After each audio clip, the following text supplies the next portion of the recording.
Saya melayani sebagai diaken penginjilan di dalam gereja. Selain memberitakan Injil, saya juga mengawasi dan menindaklanjuti pelaksanaan tugas oleh para pekerja penginjilan. Terhadap mereka yang berpotensi melaksanakan tugas secara asal-asalan, saya mengawasi mereka secara ketat. Sebagai contoh, saya dengan saksama mencermati situasi calon penerima Injil mereka, serta cara-cara mereka bersekutu dan bersaksi. Terkadang, ketika saya mendapati mereka tidak bertanggung jawab dalam tugas-tugasnya, saya akan memangkas mereka dan mengungkapkan masalah mereka. Namun, terhadap beberapa saudara-saudari yang pada umumnya rajin dalam tugas-tugasnya, saya hanya akan sepintas bertanya, apakah mereka mengalami kesulitan? Saya tidak pernah memikirkan bahwa mereka mungkin gagal memenuhi tanggung jawab atau bermalas-malasan. Saya bahkan berpikir, jika saya terlalu ketat dalam menindaklanjuti pekerjaan mereka, akankah mereka berpikir bahwa saya tidak mempercayai mereka? Jika mereka mulai berpikir negatif tentang saya, hubungan dengan mereka akan menjadi canggung. Jadi, saya jarang menindaklanjuti atau mengawasi pekerjaan mereka secara saksama. Suatu hari, saya menerima pesan dari saudari yang bekerja bersama saya. Dia melaporkan bahwa Sonia tidak bertanggung jawab dalam memberitakan Injil. Dia mundur begitu menghadapi kesulitan dan menyebabkan pekerjaan tertunda. Saya kaget dengan pesan itu dan berpikir, mungkinkah terjadi kesalahan? Sonia biasanya cukup rajin dalam tugas-tugasnya. Bagaimana mungkin dia mengalami masalah seperti ini?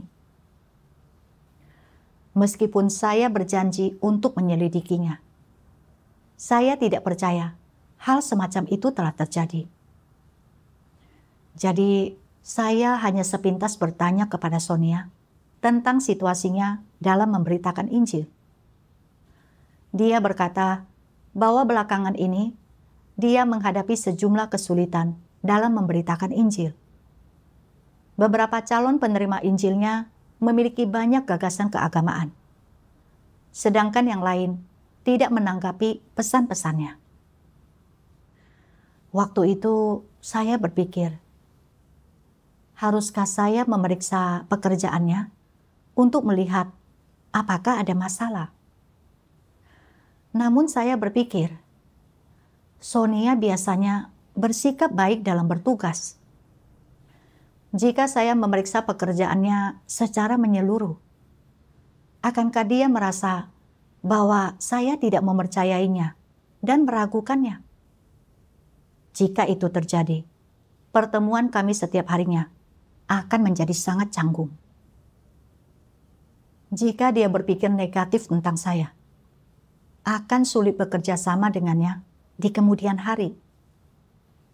Selain itu, Sonia pernah menjadi diaken penginjilan.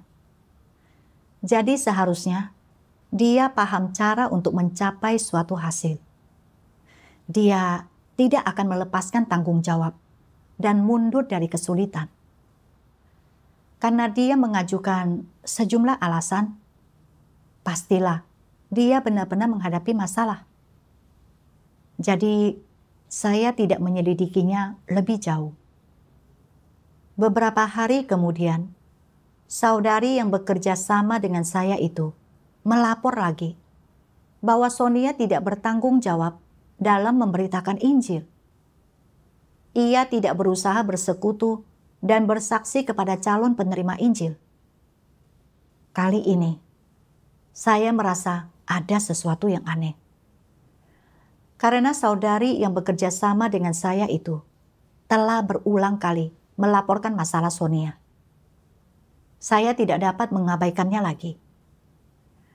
Jadi, saya segera berbicara dengan Sonia dan meminta keterangan terperinci tentang setiap calon penerima Injil. Pemeriksaan ini memang mengungkapkan sejumlah masalah. Beberapa calon penerima Injilnya telah menghadiri 2 atau 3 pertemuan, tetapi dia tidak tahu apa-apa tentang situasi mereka. Dan dia tidak menyadari masalah dan gagasan mereka. Untuk beberapa calon penerima Injil, dia hanya mengirimkan sejumlah pesan ucapan pendek tanpa adanya tindak lanjut dan persekutuan. Dia bahkan melepaskan beberapa calon penerima Injil yang berpotensi. Setelah melihat semua masalah ini, saya terkejut. Perilaku Sonia berbeda sepenuhnya dari kesan yang dia tunjukkan kepada saya. Di mata saya, dia rajin dan bertanggung jawab dalam tugas-tugasnya, sehingga saya sangat mempercayainya ketika menindaklanjuti pekerjaannya dan merasa bahwa dia tidak akan mengalami kesulitan.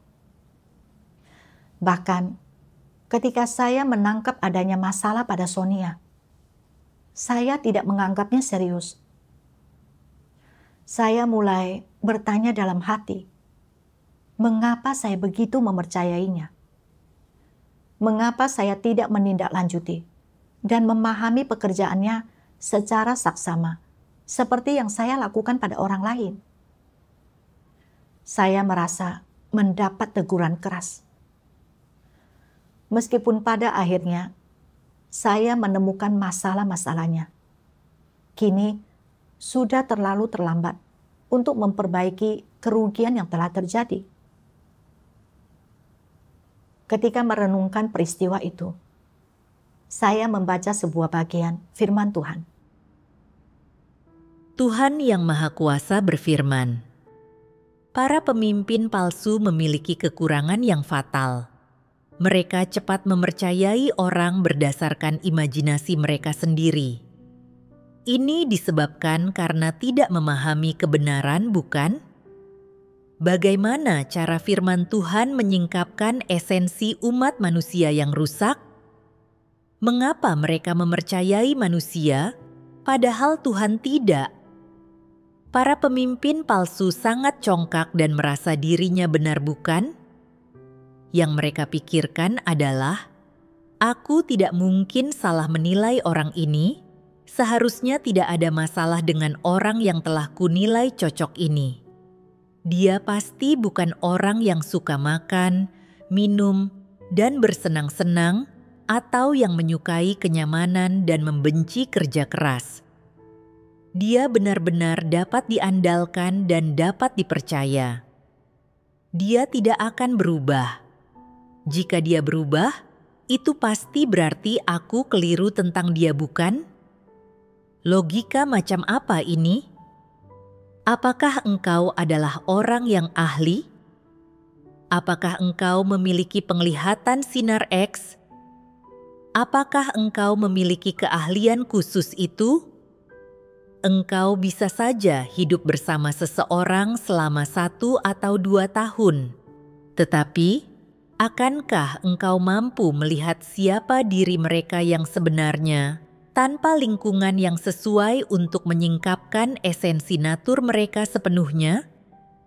Jika dia tidak disingkapkan oleh Tuhan, engkau bisa saja hidup berdampingan dengannya selama 3 atau bahkan 5 tahun dan pasti tetap bergumul untuk melihat esensi natur seperti apa yang dia miliki. Betapa lebih sulit lagi jika engkau jarang bertemu dengannya, jarang bersama dengannya. Para pemimpin palsu dengan begitu saja mempercayai seseorang berdasarkan kesan yang sesaat atau penilaian positif orang lain tentang mereka dan berani mempercayakan pekerjaan gereja kepada orang semacam itu. Dalam hal ini, bukankah mereka terlalu buta? Bukankah mereka bertindak dengan ceroboh? Dan bukankah para pemimpin palsu bersikap sangat tidak bertanggung jawab ketika mereka bekerja seperti ini? Tuhan menyingkapkan bahwa para pemimpin palsu tidak bertanggung jawab dalam pekerjaan mereka, dan bahwa mereka congkak dan merasa diri benar. Mereka berpikir bahwa mereka dapat menilai orang secara akurat. Akibatnya, mereka mempercayai orang begitu saja, yang mengakibatkan kerugian pada pekerjaan. Saya juga tidak bertanggung jawab terhadap Sonia. Saya pikir karena dia pernah melayani sebagai diaken penginjilan dan telah menerima penilaian yang cukup baik terkait tugas-tugasnya yang lalu, dia mungkin tidak akan menyebabkan masalah apapun. Saya merasa tenang dan membiarkannya melakukan apa-apa tanpa pengawasan. Jadi, tiap kali memeriksa pekerjaannya, saya melakukannya sebagai formalitas saja. Ketika muncul kesalahan dalam pekerjaan, dan saudari yang bekerja bersama saya melaporkan masalah Sonia, saya masih tidak mempercayainya. Saya pikir Sonia bukan orang yang seperti itu. Saya hanya menanyakan keadaan berbagai hal sebagai formalitas saja, dan begitu saja mempercayai Sonia berdasarkan alasan-alasan yang diberikannya. Baru ketika saudari yang bekerja bersama saya mengingatkan saya untuk kedua kalinya, akhirnya saya menindaklanjuti pekerjaan Sonia dengan agak terlambat. Namun di titik itu, kerugian sudah terjadi. Tuhan mengharuskan para pengawas untuk memantau dan menindaklanjuti pekerjaan. Namun, saya telah mempercayai orang begitu saja, tanpa melaksanakan pekerjaan nyata. Saya benar-benar tidak bertanggung jawab. Kesadaran itu memenuhi saya dengan penyesalan dan rasa bersalah. Setelahnya, saya terus mencari bimbingan. Mengapa saya tidak mengawasi pekerjaan Sonia? Selama waktu teduh, saya membaca satu bagian dari firman Tuhan. Tuhan Yang Maha Kuasa berfirman, "Sebagian besar orang pernah mendengar pepatah, 'Jangan meragukan orang yang kau pekerjakan, dan jangan mempekerjakan orang yang kau ragukan.' Menurut keyakinan engkau semua, pepatah itu tepat atau keliru?" Keliru. Engkau yakin bahwa pepatah itu keliru, tetapi mengapa pepatah itu masih dapat memengaruhimu dalam kehidupan nyata? Ketika perkara semacam itu menimpamu, pemikiran itulah yang akan timbul. Pemikiran itu akan mengganggumu sampai taraf tertentu, dan begitu itu mengganggumu, pekerjaanmu tidak akan maksimal.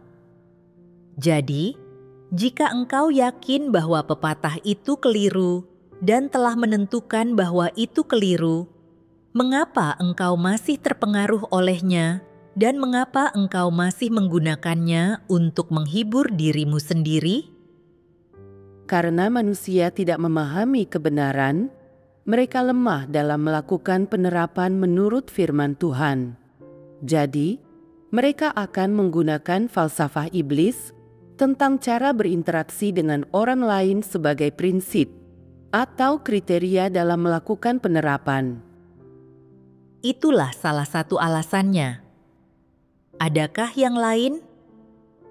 Karena ungkapan itu cukup sejalan dengan kepentingan daging manusia, dan mereka secara alamiah akan bertindak sesuai dengan ungkapan itu ketika tidak memahami kebenaran. Orang tidak hanya bertindak seperti itu ketika tidak memahami kebenaran. Bahkan ketika memahami kebenaran, mereka mungkin tidak mampu melakukan penerapan sesuai dengan kebenaran. Tepat jika dikatakan bahwa ungkapan itu cukup sejalan dengan kepentingan daging manusia.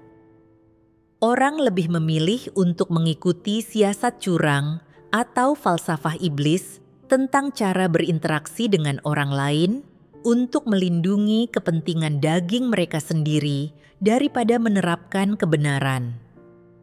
Di samping itu, mereka memiliki dasar untuk melakukannya. Dasar apakah itu? Dasarnya adalah bahwa ungkapan itu telah diterima secara luas oleh masyarakat sebagai hal yang benar. Ketika mereka melakukan berbagai hal sesuai dengan ungkapan itu, perbuatan mereka dapat dianggap sah di depan semua orang lain, dan mereka pun akan terbebas dari kritikan. Ketika dipandang dari perspektif moral ataupun hukum, atau dari sudut pandang gagasan tradisional, pandangan dan penerapan itu masuk akal. Jadi, ketika engkau tidak bersedia untuk menerapkan kebenaran, atau ketika engkau tidak memahaminya, engkau lebih memilih untuk menyinggung Tuhan, melanggar kebenaran, dan mundur ke posisi yang tidak melangkahi ambang batas moralitas. Di manakah posisi itu? Posisi itu adalah ambang batasmu untuk jangan meragukan orang yang kau pekerjakan dan jangan mempekerjakan orang yang kau ragukan. Dengan mundur ke posisi itu dan bertindak sesuai dengan ungkapan tadi, engkau akan memperoleh ketenangan batin. Mengapa itu memberimu ketenangan batin? Karena orang lain juga berpikir dengan cara yang sama. Selain itu, hatimu juga memendam gagasan bahwa hukum tidak bisa ditegakkan jika semua orang adalah pelanggarnya, dan engkau berpikir, semua orang juga berpikiran begitu.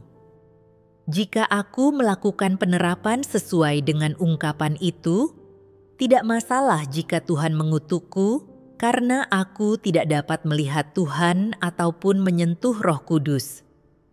Setidaknya, di mata orang lain, aku akan dipandang sebagai seseorang yang memiliki sifat manusiawi, seseorang yang memiliki sedikit hati nurani. Engkau memilih untuk mengkhianati kebenaran demi sifat manusiawi itu, supaya orang lain memandangmu tanpa sikap yang memusuhi di mata mereka. Lalu, semua orang akan berpikir positif tentangmu, engkau tidak akan dikritik, dan engkau akan hidup nyaman dengan batin yang tenang. Apa yang engkau cari adalah ketenangan batin. Apakah ketenangan batin itu adalah perwujudan rasa cinta seseorang akan kebenaran? Bukan. Jadi, watak macam apakah itu? Apakah watak itu mengandung kelicikan? Ya, kelicikan ada di dalamnya. Ketika melihat diri saya di bawah terang firman Tuhan, saya menyadari bahwa kegagalan saya dalam mengawasi pekerjaan Sonia, karena saya dikendalikan oleh falsafah iblis tentang cara berinteraksi dengan orang lain yang berbunyi, jangan meragukan orang yang kau pekerjakan, dan jangan mempekerjakan orang yang kau ragukan. Saya berpikir bahwa mempekerjakan seseorang itu berarti dia tidak boleh diragukan lagi. Jika tidak, itu artinya saya tidak mempercayainya. Saya tadinya khawatir jika saya memeriksa pekerjaan Sonia secara terperinci, dia mungkin merasa bahwa saya tidak mempercayainya dan akan berprasangka terhadap saya. Jadi, saya tidak menindaklanjuti pekerjaannya dan gagal memenuhi tanggung jawab saya sehingga pekerjaan tertunda. Saya menggunakan pembenaran yang terlihat logis, yaitu jangan meragukan orang yang kau pekerjakan, dan jangan mempekerjakan orang yang kau ragukan, sebagai dalih untuk tidak mengawasi dan memeriksa pekerjaan. Semata-mata agar tidak menyinggung perasaan orang, agar saya dapat melindungi reputasi dan status saya. Yang saya perlihatkan adalah watak iblis saya yang egois dan licik. Meskipun saya mempercayai dan mengikuti Tuhan, makan dan minum firman Tuhan, serta melaksanakan tugas saya tidak menganggap firman Tuhan sebagai prinsip untuk perilaku dan tindakan saya. Lalu, ketika berbagai hal menimpa saya masih menggunakan falsafah iblis untuk menghadapinya, mengabaikan tugas mengawasi atau memeriksa pekerjaan, dan gagal memenuhi tanggung jawab saya dalam bertugas. Saya telah menentang dan mengkhianati Tuhan. Kesadaran itu membuat saya takut. Dan saya pun menyadari bahwa hidup dengan falsafah iblis hanya akan merugikan saya. Kemudian, saya membaca bagian lain dari firman Tuhan. Tuhan Yang Maha Kuasa berfirman, "Menurutmu, apakah pandangan jangan meragukan orang yang kau pekerjakan, dan jangan mempekerjakan orang yang kau ragukan itu benar? Apakah perkataan ini adalah kebenaran? Mengapa orang itu mau menggunakan perkataan ini dalam pekerjaan rumah Tuhan dan dalam melaksanakan tugasnya? Apa masalahnya di sini? Jangan meragukan orang yang kau pekerjakan, dan jangan mempekerjakan orang yang kau ragukan. Jelas-jelas merupakan perkataan orang tidak percaya, perkataan yang berasal dari iblis. Jadi mengapa dia memperlakukan perkataan ini sebagai kebenaran? Mengapa dia tidak mampu membedakan apakah perkataan ini benar atau salah? Ini jelas merupakan perkataan manusia yang rusak. Perkataan ini sama sekali bukan kebenaran.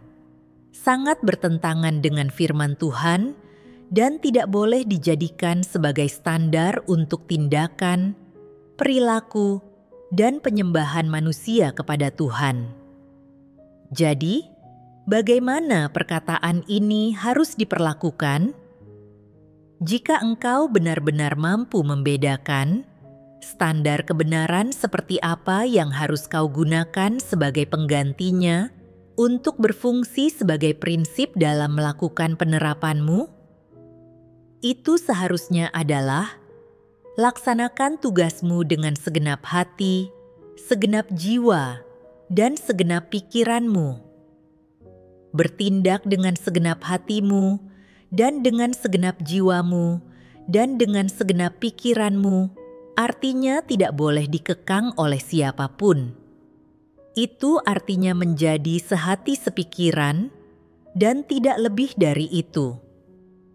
Ini adalah tanggung jawabmu dan tugasmu, dan engkau harus melaksanakannya dengan baik, karena ini adalah hal yang sangat wajar dan dibenarkan.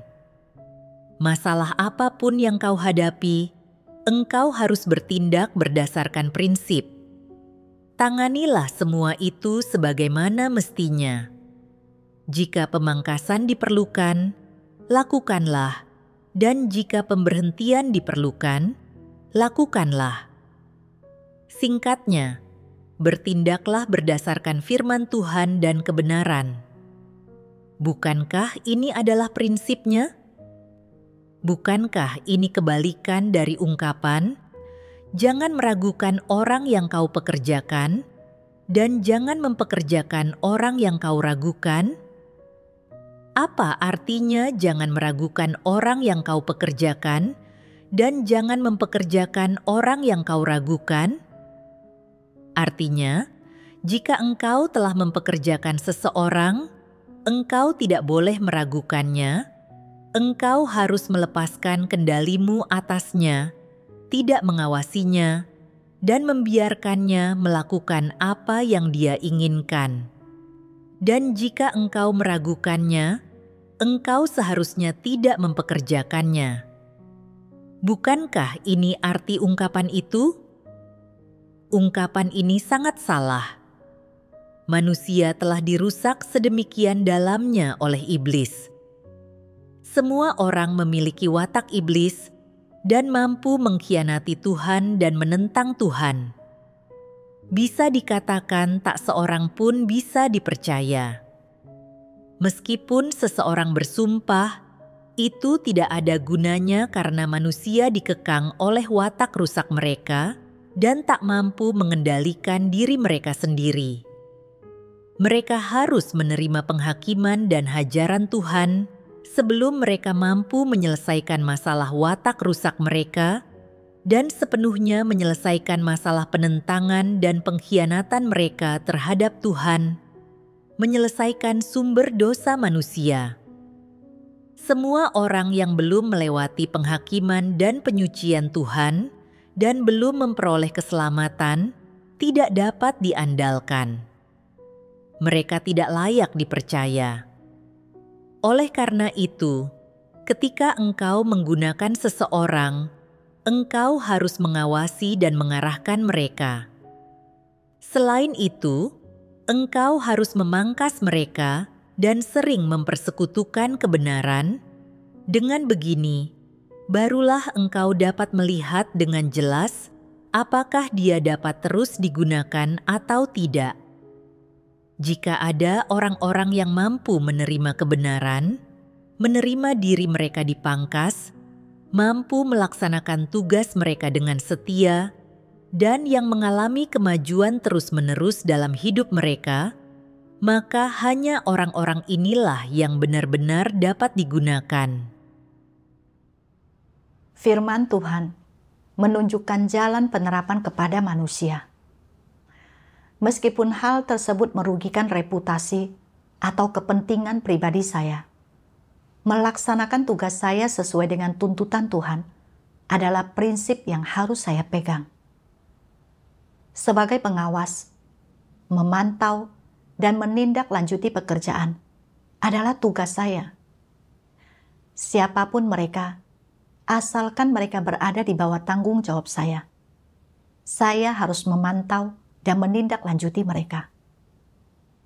Jika saya melihat mereka bertindak asal-asalan, tidak bertanggung jawab, atau melanggar prinsip-prinsip, saya harus menolong, membetulkan, dan memangkas mereka.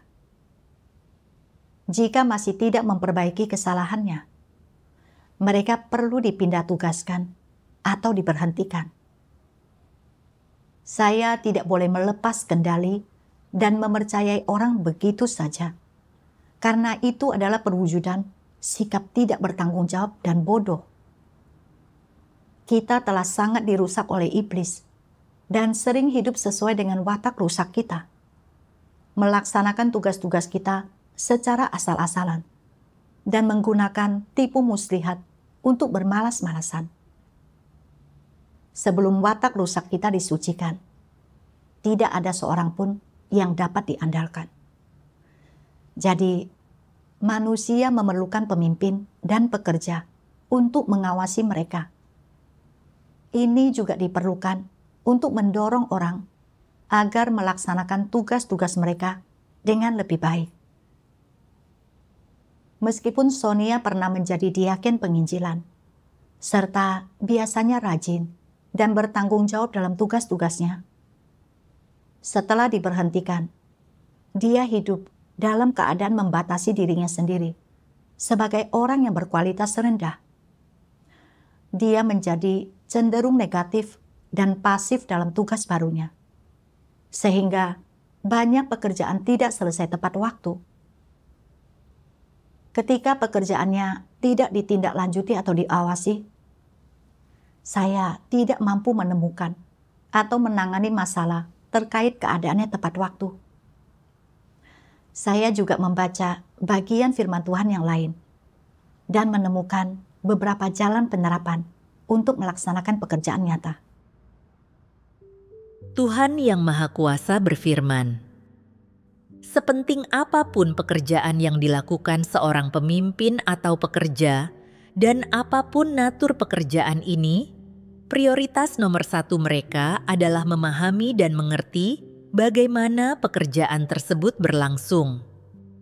Mereka harus berada di sana secara langsung untuk menindaklanjuti segala sesuatu dan mengajukan pertanyaan, mendapatkan informasi mereka secara langsung. Mereka tidak boleh hanya mengandalkan rumor atau mendengarkan laporan orang lain. Sebaliknya, mereka harus mengamati dengan mata kepala sendiri kondisi personel dan bagaimana kemajuan pekerjaan, dan memahami kesulitan apa yang sedang dihadapi, apakah ada area yang bertentangan dengan tuntutan yang di atas, apakah terdapat pelanggaran terhadap prinsip, apakah ada gangguan atau kekacauan, apakah ada kekurangan peralatan yang diperlukan, atau materi pengajaran yang berkaitan dengan pekerjaan profesional. Mereka harus terus-menerus mengetahui dan memberikan perhatian pada semua hal ini. Sebanyak apapun laporan yang mereka dengar, atau sebanyak apapun informasi yang mereka kumpulkan dari rumor, tak satu pun dari hal-hal ini yang lebih baik dari kunjungan pribadi. Itu lebih akurat dan dapat diandalkan bagi mereka untuk melihat berbagai hal dengan mata kepala mereka sendiri. Begitu mereka familiar dengan semua aspek situasinya, mereka akan mengetahui dengan jelas tentang apa yang sedang terjadi. Dari firman Tuhan, saya memahami bahwa ketika melaksanakan pekerjaan, kita tidak dapat mempercayai orang begitu saja atau melepas kendali setelah memberikan tugas. Kita harus mengawasi dan memeriksa pekerjaan orang secara langsung. Selain itu, sekali memeriksa saja tidak cukup. Kita perlu menyelidikinya selama kurun waktu tertentu. Kita harus memiliki pemahaman yang jelas tentang perkembangan dan situasi spesifik dari pekerjaan saudara-saudari. Hanya dengan cara itulah kita dapat segera mengenali masalah mereka dan bersekutu untuk memperbaiki keadaan. Jika tidak, hal ini dapat menimbulkan kerugian dalam pekerjaan itu. Ketika menyadari itu, saya berdoa kepada Tuhan, mengungkapkan kesediaan saya untuk bertobat, melaksanakan tugas saya sesuai dengan tuntutan Tuhan, dan melaksanakan pekerjaan saya dengan baik.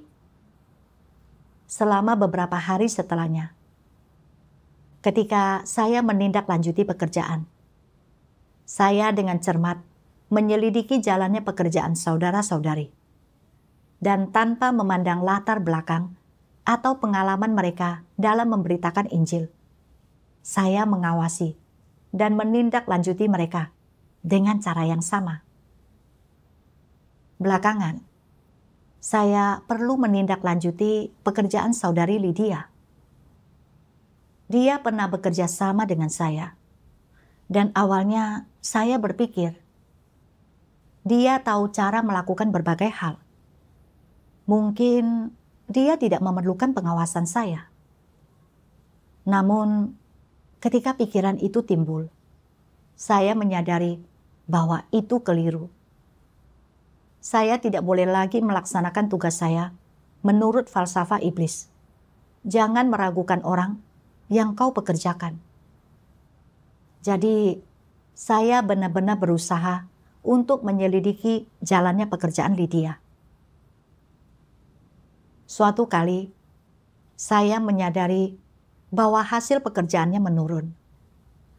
Awalnya saya memberinya peringatan, tetapi setelah itu tidak ada perkembangan yang berarti. Jadi saya langsung melibatkan diri dalam pekerjaan yang menjadi tanggung jawabnya. Saya berbicara kepada saudara-saudari dan berusaha memahami situasi nyata dari pekerjaan itu. Dan akhirnya, saya benar-benar menemukan sejumlah masalah. Setelah saya menunjukkannya kepada Lydia, pelaksanaan tugasnya menjadi lebih efektif. Lydia juga berkata bahwa pengawasan dan pemantauan terhadap pekerjaannya sungguh bermanfaat.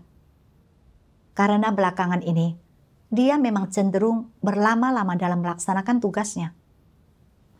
Dia juga berkata bahwa pengawasan itu menjadi pengingat dan pemacu bagi dirinya. Dengan melakukan penerapan itu, saya juga merasa lebih damai. Kesadaran dan perubahan yang saya alami adalah hasil bimbingan firman Tuhan. Saya sangat bersyukur kepada Tuhan